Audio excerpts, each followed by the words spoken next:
إن الحمد لله وحده والصلاة والسلام على من لا نبي بعده أشهد أن لا إله إلا الله وحده لا شريك له وأشهد أن محمدًا عبده ورسوله أما بعد أعوذ بالله من الشيطان الرجيم بسم الله الرحمن الرحيم تبارك الذي بيده الملك وهو على كل شيء قدير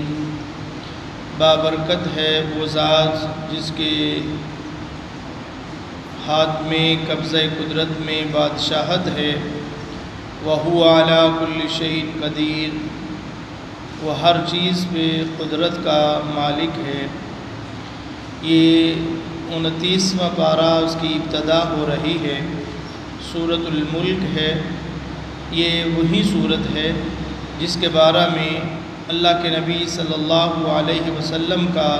فرمان ہے ان سورۃ من القرآن 30 آیہ کہ قرآن کی ایک ایسی سورت ہے جس کی 30 آیات ہیں۔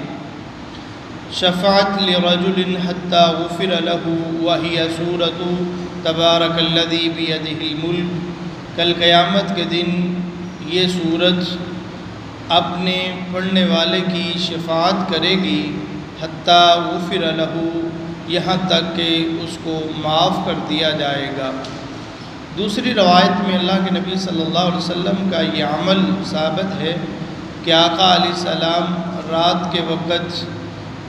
سورۃ الملک کی تلاوت فرماتے اور سورۃ الف لام میم السجدہ دونوں سورتوں کی تلاوت فرماتے۔ اس کی فضیلت کے حوالے سے کچھ اور بھی روایات ثابت ہیں۔ خالق کائنات رب ارض و سما فرماتے ہیں تبارک الذی بیدہ الملک، بابرکت ہے وہ ذات کہ اللہ کی جو ذات ہے وہ ہر اعتبار سے بابرکت ذات ہے۔ اسی کے ہاتھ میں زمین و آسمان کی ساری بادشاہت ہے، ہر طرح کی قدرت اور ہر طرح کا غلبہ صرف اسی کے لائق ہے، جو کائنات میں جس طرح چاہتا ہے وہ تصرف کرتا ہے، اس کو کوئی پوچھنے والا نہیں ہے، ہر چیز پہ قبضہ بھی اس کا ہے، تصرف بھی اس کا ہے۔ وہ چاہے تو کسی کو شاہ بنا دے اور کسی شاہ کو وہ گدھا بنا دے، کسی کو امیر اور کسی کو غریب بنا دے، ساری بادشاہت اس ایک اللہ کے اختیار میں ہے اور اس بادشاہت میں اس کا کوئی ثانی نہیں ہے، کوئی شریک نہیں ہے۔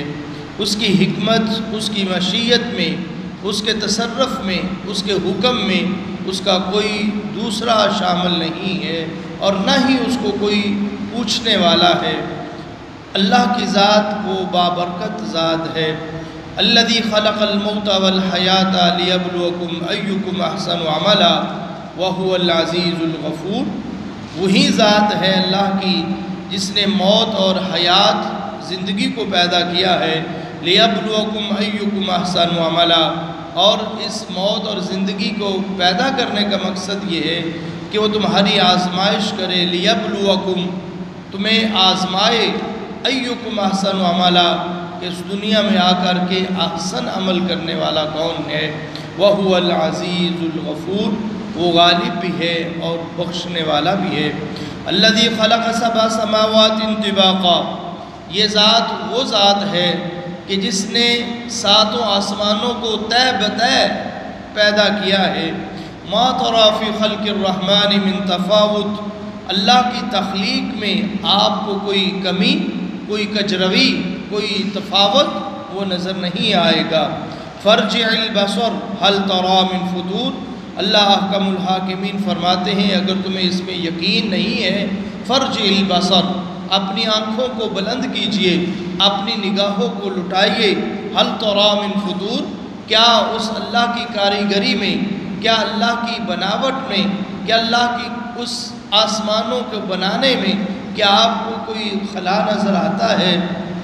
ثُمَّ ارْجِعِ الْبَصَرَ كَرَّتَيْنِ اللہ فرماتے ہیں پھر اپنی آنکھوں کو بلند کرو، پھر اس کا مشاہدہ کرو، کرتین بار بار اس آنکھوں کو اوپر کو اٹھاؤ اس آسمان کی بلندی کا، اس اللہ کی کاریگری کا مشاہدہ کرو۔ قرتین ینقلب الیک البصر خاسئا وهو حسین، اللہ رب العزت کی اس تفاوت، اس بناوٹ، اس خوبصورتی میں اور اس سجاوٹ میں تمہاری آنکھیں نامراد کا ہو تو واپس تو لوٹ سکتی ہیں، لیکن اس اللہ کی کاریگری میں کوئی خلا، کوئی نقص وہ تمہیں نہیں نظر آ سکتا۔ وَلَقَدْ زَيَّنَّا السَّمَاءَ الدُّنْيَا بِمَصَابِيحَ وَجَعَلْنَاهَا رُجُومًا لِلشَّيَاطِينِ وَأَعْتَدْنَا لَهُمْ عَذَابَ السَّعِيرِ، یہی وہی اللہ کی ذات ہے جس نے آسمان دنیا کے مزین کیا ہے ستاروں کے ساتھ، اور اس میں سے ایسے بھی ہیں جو شیاطین کے لیے جن کو تیار کر رکھا ہے، وَأَعْتَدْنَا لَهُمْ عَذَابَ السَّعِيرِ، اور شیاطین کے لیے وہ دردناک عذاب اللہ نے تیار کر رکھا ہے۔ اس سے آگے سورۃ القلم ہے، نون والقلم وما یسطرون، قسم ہے قلم کی اور اس کی جو کچھ فرشتے لکھتے ہیں۔ یہاں قلم سے مراد ہر وہ قلم، عام قلم بھی ہے اور اس سے مراد وہ قلم بھی ہے کہ جس کو سب سے پہلے اللہ نے پیدا فرمایا اور اس قلم سے فرمایا کہ لکھو، اور اس قلم نے ہر انسان کی تقدیر کو لکھا۔ اس سے مراد وہ قلم ہے جس کی اللہ احکم الحاکمین قسم اٹھاتے ہیں۔ اللہ رب العزت فرماتے ہیں ما انت بنعمت ربک بمجنون، کہ اے نبی صلی اللہ علیہ وسلم آپ اپنے رب کی فضل سے مجنون نہیں ہیں، پاگل اور دیوانے نہیں ہیں، نعوذ باللہ۔ یہ اصل میں جواب قسم ہے، وہ کفار کا جواب اور کفار کا رد کیا جا رہا ہے جو یہ کہتے تھے یا ایھا الذی نزل علیہ الذکر انک لمجنون، کہ جن کے اوپر یہ ذکر، یہ قرآن نازل ہوا ہے، یہ تو نعوذ باللہ یہ مجنون اور پاگل ہے۔ اللہ احکم الحاکمین ان کفار کا، مشرکین کا رد کرتے ہوئے، جواب قسم دیتے ہوئے فرماتے ہیں ما انت بنعمت ربک بمجنون، اے نبی صلی اللہ علیہ وسلم آپ اپنے رب کے فضل سے مجنون نہیں ہیں، پاگل نہیں ہیں۔ وَإِنَّ لَكَ لَأَجْرًا غَيْرَ مَمْنُونٍ، آپ کا تو اجر اتنا ہے، آپ کا تو رتبہ اتنا ہے، آپ کی تو شان اتنی ہے، آپ کی عظمت اتنی ہے، آپ کا مقام اتنا ہے اور آپ کا اجر اتنا ہے جو کہ غیر ممنون ہے، جس کا شمار نہیں کیا جا سکتا۔ وَإِنَّكَ لَعَلَىٰ خُلُقٍ عَظِيمٍ، آپ تو بلند اخلاق کے اوپر فائز ہیں۔ حضرت عائشہ رضی اللہ تعالی عنہا سے سوال کیا گیا تھا کہ اللہ کے نبی صلی اللہ علیہ وسلم کا اخلاق کیا ہے، تو حضرت عائشہ رضی اللہ تعالی عنہ فرماتی ہیں کانا خلقہ القرآن، کہ اللہ کے نبی صلی اللہ علیہ وسلم کا اخلاق وہ سارے کا سارا قرآن ہے۔ گویا کہ جو قرآن حکم دیتا ہے، جو قرآن کی تعلیمات ہیں ان پہ عمل پیرا ہونا، یہ رسول کائنات صلی اللہ علیہ وسلم کی صفت ہے۔ اسی لیے فرمایا کانا خلقہ القرآن، کہ اللہ کے نبی صلی اللہ علیہ وسلم کا اخلاق وہ قرآن ہی ہے۔ آگے سورۃ الحاقہ ہے کہ یہ وہی حاقہ سورت ہے جس میں بہت سارے مسائل اور آخرت اور اس کی فکر اور پھر جنتی اور جہنمی لوگوں کا تذکرہ تفصیل کے ساتھ اللہ رب العزت نے ذکر کیا ہے۔ الحاقۃ ما الحاقہ، ثابت ہونے والی، اور کیا ہے ثابت ہونے والی؟ وما ادراک ما الحاقہ، اور آپ کو کیا خبر ہے کہ وہ ثابت ہونے والی کیا ہے؟ کذبت ثمود وعاد بالقاریہ، یہ وہی ہے جس کو سمود اور قوم عاد نے کھڑکھڑانے والی کو جھٹلایا تھا۔ فاما ثمود فاہلکوا بالطاغیہ، یہ وہی سمود تھا، قوم سمود کہ جس کو ہلاک کر دیا گیا تھا ایک چیخ کے ذریعے۔ وَأَمَّا عَادٌ فَأُهْلِكُوا بِرِيحٍ صَرْصَرٍ عَاتِيَةٍ، اور جس قوم نے اس کا انکار کیا اور وہ قوم عاد تھی اس کو ہلاک کر دیا گیا بِرِيحٍ، ایک تیز ہوات کے ساتھ۔ گویا کہ جس نے بھی اس کا انکار کیا، اور یہاں سے مراد آخرت ہے، قیامت کی ہولناکی ہے اور قیامت کا آنا ہے اور قیامت کا ثابت ہونا ہے۔ گویا کہ جن قوموں نے اس کا انکار کیا اللہ احکم الحاکمین نے ان کو تباہ و برباد کر دیا۔ اور ایک کا قوم کا تذکرہ کرتے ہوئے اللہ فرماتے ہیں کہ ان کو چیخ کے عذاب نے لیا، اور دوسری قوم جس نے انکار کیا اس کو تیز ہوا کے ساتھ تباہ و برباد کر دیا گیا۔ احکم الحاکمین فرماتے ہیں فَيَوْمَئِذٍ وَقَعَتِ الْوَاقِعَةُ، بس اس دن جب وہ واقعہ ہونے والی واقعہ ہو جائے گی، وَانشَقَّتِ السَّمَاءُ فَهِيَ يَوْمَئِذٍ وَاهِيَةٌ، پھر اچانک آسمان ٹکڑے ٹکڑے ہو جائے گا، وَالْمَلَكُ عَلَىٰ أَرْجَائِهَا، پھر آسمان کے کناروں پہ فرشتے کھڑے ہوں گے، وَيَحْمِلُ عَرْشَ رَبِّكَ فَوْقَهُمْ يَوْمَئِذٍ ثَمَانِيَةٌ، اللہ کے عرش کو 8 فرشتوں نے اٹھایا ہوا ہوگا۔ یومئذ تعرضون لا تخفى منکم خافیہ، تمہارے اعمال سارے کے سارے تمہارے سامنے پیش کر دیے جائیں گے۔ لا تخفى منکم خافیہ، کوئی چیز بھی مخفی نہیں رکھی جائے گی۔ فاما من اوتی کتابہ بیمینہ، بس جس کے ہاتھ میں وہ کتاب، وہ نامہ اعمال دائیں ہاتھ میں دیا گیا، فَيَقُولُ هَاؤُمُ اقْرَءُوا کِتَابِیَهْ، پھر وہ خوشی کے مارے میں، کامیابی کے مارے میں کہے گا، فَيَقُولُ هَاؤُمُ اقْرَءُوا کِتَابِیَهْ، کہے گا لوگو دیکھو، آؤ میری کتاب کو پڑھو، آؤ میرے نام اعمال کو دیکھو، آؤ میرے رزلٹ کو دیکھو۔ فَيَقُولُ هَاؤُمُ اقْرَءُوا کِتَابِیَهْ إِنِّی ظَنَنْتُ أَنِّی مُلَاقٍ حِسَابِیَهْ، میں گمان کرتا تھا، میرا یقین تھا کہ وہ حساب مجھے ملنے والا ہے، وہ نام اعمال مجھے ملنے والا ہے۔ فَهُوَ فِي عِیشَةٍ رَاضِیَةٍ، وہ عیش پسند زندگی میں ہوگا، فی جنت عالیہ، بلند و بالا اعلیٰ مقام اور جنت میں ہوگا، قطوفها دانیہ، کلوا واشربوا ہنیئا بما اسلفتم فی الایام الخالیہ، اس کو حکم ہوگا کہ کھاؤ اور پیو، یہ تمہارا انعام ہے۔ وَأَمَّا مَنْ أُوتِیَ کِتَابَهُ بِشِمَالِهِ، لیکن جس کو یہ نامہ اعمال، یہ کتاب بائیں ہاتھ میں دیا گیا، فَيَقُولُ يَا لَيْتَنِي لَمْ أُوتَ کِتَابِیَهْ، یہ کہے گا کاش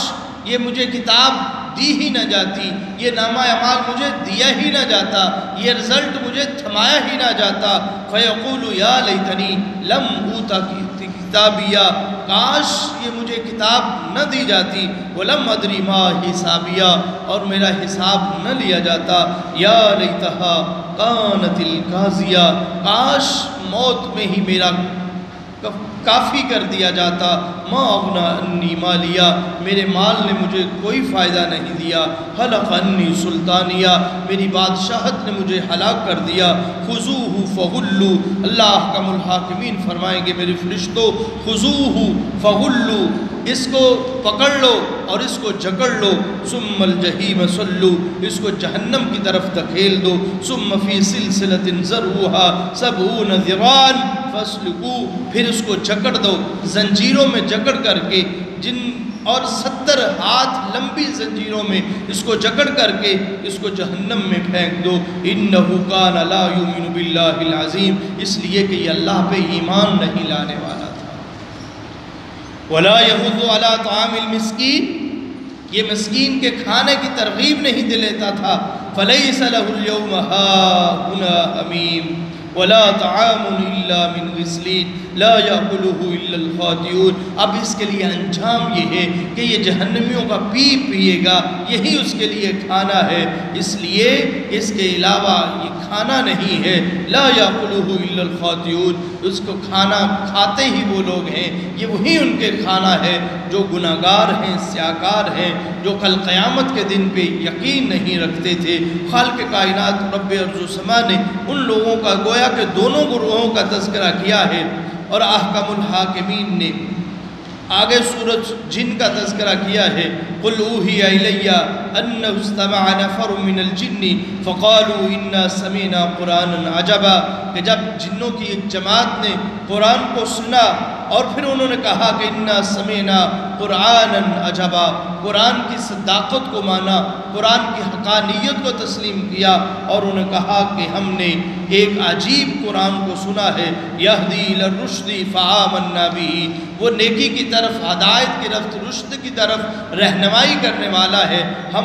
ان پہ ایمان لائے ہیں۔ وَلَن نُشْرِكَ بِرَبِّنَا أَحَدًا، اب ہم اللہ کے ساتھ کسی کو شریک نہیں ٹھہراتے۔ خالق کائنات کائنات رب ارض و سما اسی صورت میں فرماتے ہیں وَأَنَّ الْمَسَاجِدَ لِلَّهِ فَلَا تَدْعُوا مَعَ اللَّهِ أَحَدًا، مسجدیں وہ اللہ کا گھر ہے، ان مسجدوں میں اللہ کے علاوہ کسی غیر کو نہ پکارا جائے، گویا کہ صرف ایک اللہ کی عبادت کی جائے اور پکار مدد وہ صرف ایک اللہ سے ہی طلب کی جائے۔ اور خالق کائنات رب ارض و سما نے آگے صورت مزمل ہے اور پھر صورت مدثر ہے، جس میں یہ تذکرہ بھی موجود ہے کل قیامت کے دن فی جنات یتساءلون عن المجرمین ما سلککم فی سقر، کہ جنتی جنت میں چلے جائیں گے، جہنمی جہنم میں چلے جائیں گے، اور جنتی جہنمیوں سے یہ سوال کریں گے عن المجرمین ما سلککم فی سقر، تمہارا انجام یہ کیوں ہوا، تم جہنم میں کیوں چلے گئے؟ قالوا لم نک من المصلین، یہ کہیں گے کہ ہم نماز نہیں پڑھا کرتے تھے، ولم نک نطعم المسکین، ہم مسکینوں کو کھانا نہیں کھلایا کرتے تھے، وکنا نخوض مع الخائضین، ہم تو بلکہ ان کا مذاق اڑایا کرتے تھے، تسخر کیا کرتے تھے، وکنا نکذب بیوم الدین، ہم اس جزا کے دن کو، قیامت کے دن کا انکار کرنے والے تھے، حتی اتانا الیقین، یہاں تک کہ اب ہمیں یقین آیا ہے کہ جس دن کا ہم انکار کر رہے تھے آج ہمیں یقین آیا ہے کہ واقعتاً وہ دن قائم ہونے والا تھا۔ خالق کائنات رب ارض و سما اس پارے کے آخر میں سورۃ دہر ہے اور اس میں تذکرہ فرماتے ہیں اِنَّا خَلَقْنَا الْإِنسَانَ مِن نُطْفَةٍ أَمْشَاجٍ نَبْتَلِيهِ فَجَعَلْنَاهُ سَمِيعًا بَصِيرًا، کہ ہم نے انسان کو ملے جلے نطفے سے پیدا کیا ہے، فَجَعَلْنَاهُ سَمِيعًا بَصِيرًا، پھر ہم نے ان کو سننے والا اور دیکھنے والا پیدا کیا ہے، اِنَّا هَدَيْنَاهُ السَّبِيلَ إِمَّا شَاكِرًا وَإِمَّا كَفُورًا، پھر ہم نے ان کی طرف دونوں راستوں کی رہنمائی کر دی ہے، دونوں راستے اس کے پاس موجود ہیں، اس کے سامنے رکھ دیے ہیں، اِنَّا هَدَيْنَاهُ السَّبِيلَ إِمَّا شَاكِرًا وَإِمَّا كَفُورًا، اب انسان تیرے اوپر ہے کہ تو اللہ کا شکر ادا کرتا ہے یا اللہ کی آیات کا انکار کر کے کفر کرتا ہے۔ اللہ رب العزت ہمیں توفیق عطا فرمائے کہ ہم صراط مستقیم کو سمجھنے والے اور صحیح جو راستہ ہے، سیدھا جو راستہ ہے، اللہ کا تشکر اور شکر والا جو راستہ ہے، اللہ اس کو اپنانے کی توفیق عطا فرمائے۔ وما علیہ الا البلاغ۔